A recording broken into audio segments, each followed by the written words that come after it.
Madam Consul General Ju,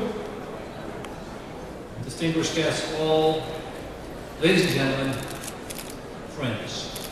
It is a great honor, privilege, and pleasure for me to be here this evening and join you on the occasion of this magnificent celebration. Congratulations, Kyuhua Minen. I'm also very pleased to join my friend and colleague and your local MPP, Minister Michael Chan, who never misses an opportunity to remind me that Markham is the place to be.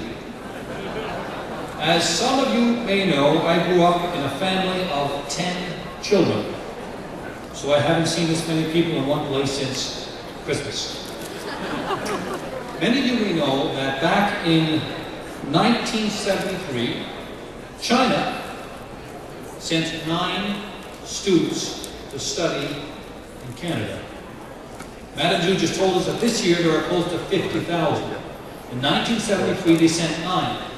3 of those students moved in with me, my 9 brothers and sisters, my 2 parents, and my 2 dogs. And to the best of my knowledge, they've recovered from that experience. Ever since I had the opportunity to make friends with those Chinese students back in 1973, before this young man was born, I have been fascinated by China and connected to its people. So it was a tremendous honor for me to lead my first trade mission to China as Premier in 2005. I returned for another trade mission in 2008, and then I returned again for the Olympic Games in Beijing. The whole world was captivated by the games in China. So I can only imagine how spectacular and inspiring the 60th anniversary celebrations are going to be.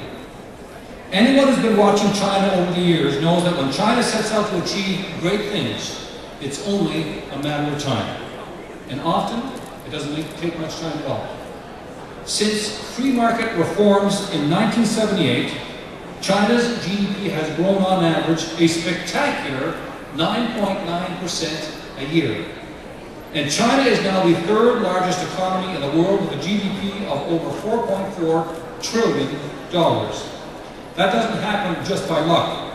That's hard work, it's perseverance, and it's why Ontario is proud to work with and be a friend to China. Not only so that we can benefit here in Ontario, but for the benefit of the world we share. My visits to China have only confirmed something people everywhere know deep down to be true. We're in this together. We touch one another. We need one another. And it's right that we support one another. In China, I learned that we all want the same thing. We want a world at peace. We want good schools for our kids. We want quality health care for everybody in the family. We want a strong economy supported by good jobs. I also learned we have something else in common. I'll tell you a little story.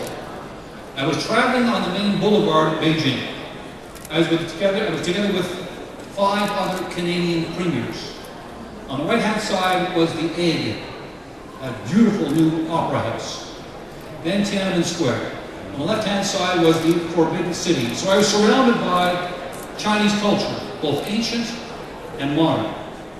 We were stuck in traffic. We were very quiet on the bus. And all of a sudden, the bus driver's phone rang. The ringtone was a song. And the words were, "I'll tell you what I want, what I really, really want." Turns out that the Spice Girls are as popular in China as we were here in Canada. Here's the point I really want to make. In these times of economic instability, when we're all looking for new ways to create jobs and opportunity, we need China more than ever.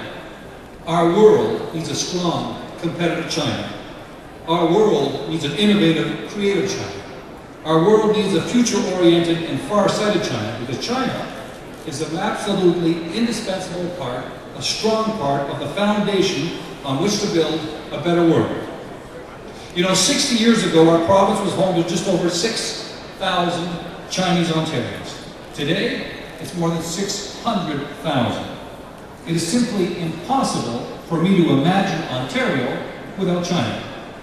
Together, the Chinese community has launched businesses that create jobs for Ontario workers. You've raised funds for hospitals where Ontario families can receive care. You've helped build universities where Ontario children can pursue their dreams. There's a Chinese proverb that says, "The rise and fall of a nation rests with every one of its citizens." So I say to Ontarians of Chinese descent, thank you. Thank you for helping to raise Ontario's prosperity. Thank you for raising our quality of life. Thank you for making Ontario a better place. And thank you for everything you do to strengthen our ties to China. Because of your work, you are drawing us even closer together. My friends, for 60 years, Ontario has been connected to China through bonds of friendship, through businesses, and through our culture. I know that when we celebrate future anniversaries of the People's Republic of China, these connections will be even deeper, and our goals will be set even higher, because Ontario and China will continue to work closely together to build prosperity for both our peoples and a brighter future for people everywhere on this planet that we share. So congratulations on this tremendous occasion. Enjoy the celebrations, and thank you very much.